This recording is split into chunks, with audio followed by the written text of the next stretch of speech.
Starfish? Mussel? Kelp. A trip to the beach is an adventure in discovery. Now look out at the ocean's surface. You can see all the way to the horizon. Beneath this great watery surface is another world of animal and plant life, of chemicals and minerals, and an ocean floor full of mysteries, an ocean floor that has really never been explored.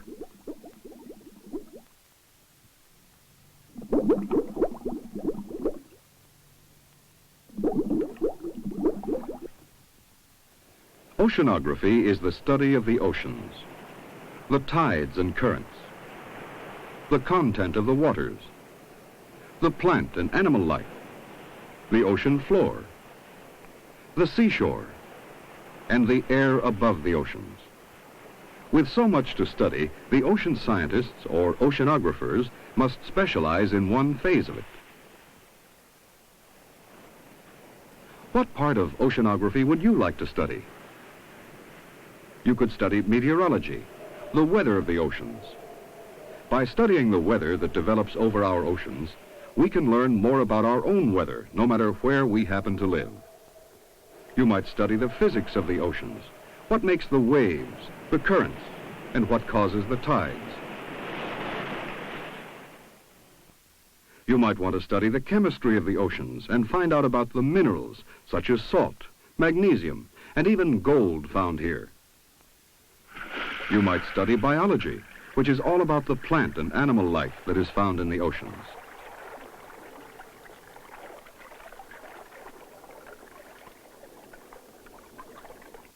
You might want to study the geology of the oceans and learn about the seashore, the ocean bottom, and the islands. By studying the rocks along the shores, the mud, sand, and fossils of their floors, geologists are now finding surprising answers to questions about how our Earth was formed.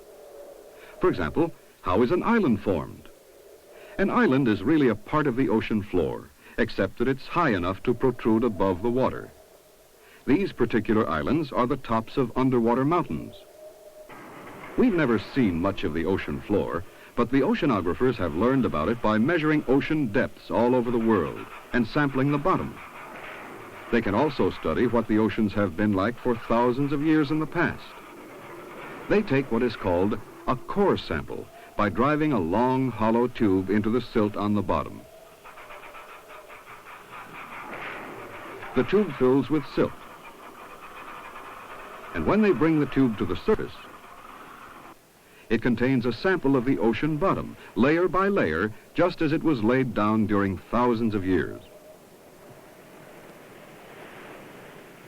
Think what you can learn about recent Earth history from these core samples.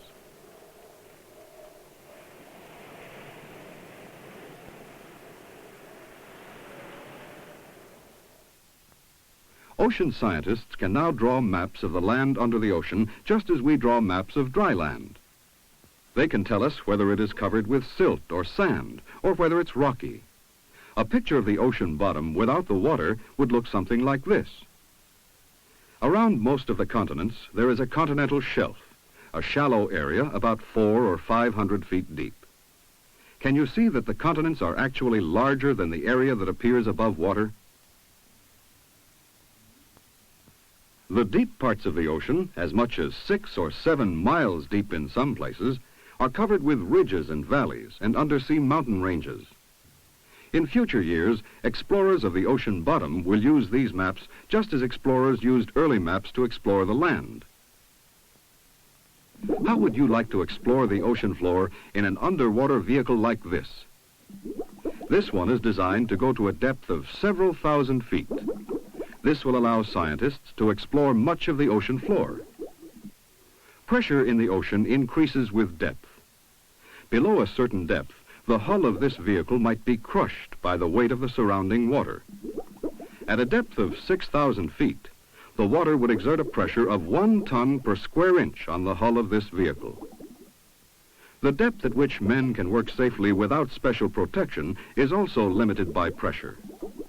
By learning more about the effects of pressure, scientists will make it possible to work safely at greater and greater depths. Do you know what makes an ocean wave? Most waves are caused by winds blowing over the ocean's surface. But waves have a great effect not only on ships, but on the coastal land. By building machines that simulate wave action, ocean scientists study the effects of waves. Do you know what an ocean current is? Masses of ocean water are constantly moving, and generally they move in the same paths. These are called ocean currents, and the temperature of these moving masses of water will vary according to where they come from. A cold current, called the California current, coming from the North Arctic region and running down our Pacific coast, has a cooling effect on the nearby land. An ocean current coming from tropical ocean areas will be quite warm and will warm the air and land nearby. The Gulf Stream starts in the tropics and runs along Florida and part of our Atlantic coast.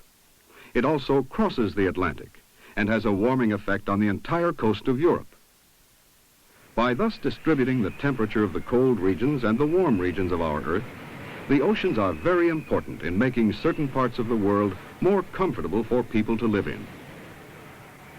What if some of these currents changed? It would make the climate quite different for us, wouldn't it? Generally, our climate is affected by the oceans in three ways. One way is the warming effect or the cooling effect of ocean currents on nearby land, which we've just described. A second way is in the rainfall that the oceans create for us. As masses of air pass over the oceans, they pick up moisture from the surface. When these moist air masses pass over land, they are pushed up into higher, colder air by mountains or other irregularities. The cooling causes the moisture to condense into clouds. It eventually falls on the land as rain. Have you ever seen a hurricane? A third way in which the oceans affect our weather is the tropical storms, which are called hurricanes in the Atlantic, and typhoons when they occur in the Pacific. When they hit land, they often cause considerable damage. Irregularities in the land eventually break up the storm, but they have a considerable effect on our weather. If you were a meteorologist, you would study the weather of the ocean areas so that you would be better able to predict the weather on land.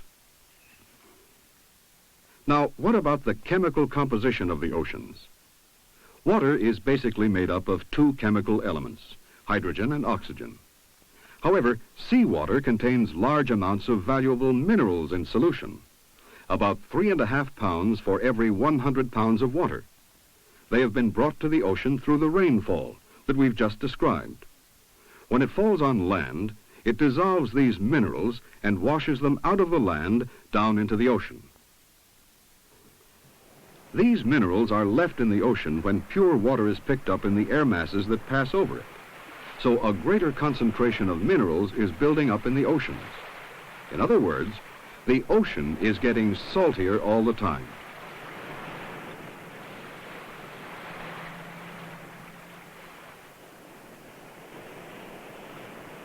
If you take a dish of seawater and let it evaporate in the sun, you will find that sodium chloride or salt crystals are left behind.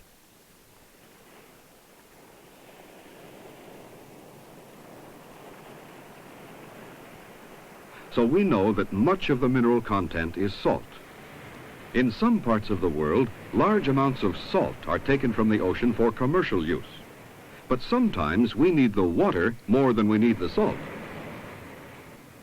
This is a desalting plant that separates salt from water. In this process, we are seeking the fresh water, not the salt. Men can't live without fresh water, and as we find our normal supplies becoming exhausted, we realize that desalted water may eventually become the most important product we take from the sea. But the ocean chemist is faced with even more urgent problems. There is now evidence to show that we are polluting the water of the ocean in ways which may make a serious problem for people in the future.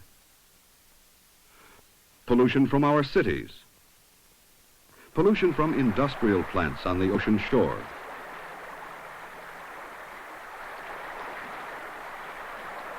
oil spilled into our oceans from tankers or from underwater oil wells,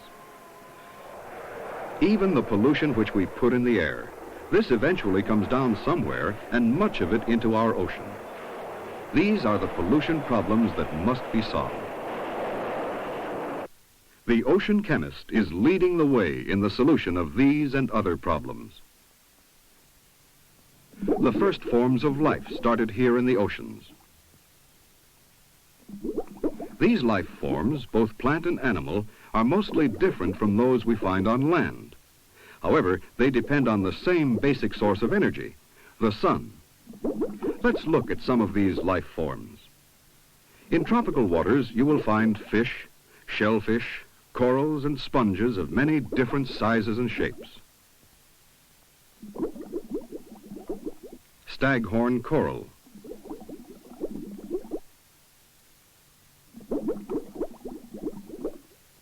brain coral,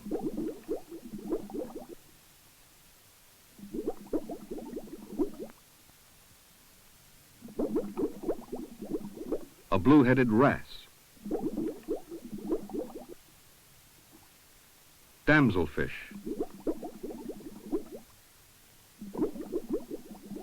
porcupine fish, sea fans,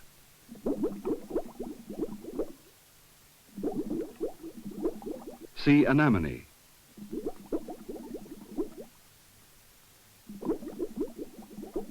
plume worm,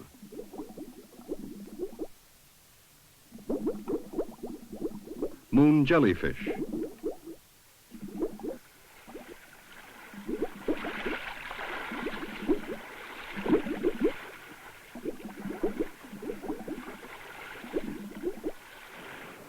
sea urchin,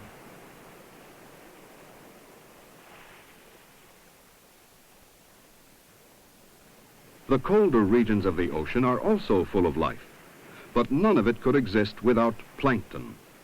Plankton is where the food chain starts. Plankton is made up of tiny forms of animal and plant life which float freely in countless numbers in the upper layers of water. There are untold billions of them in our oceans. The sun, combined with chemical nutrients in the water, nourishes the plant forms which are called phytoplankton. These provide food for the animal forms, or zooplankton.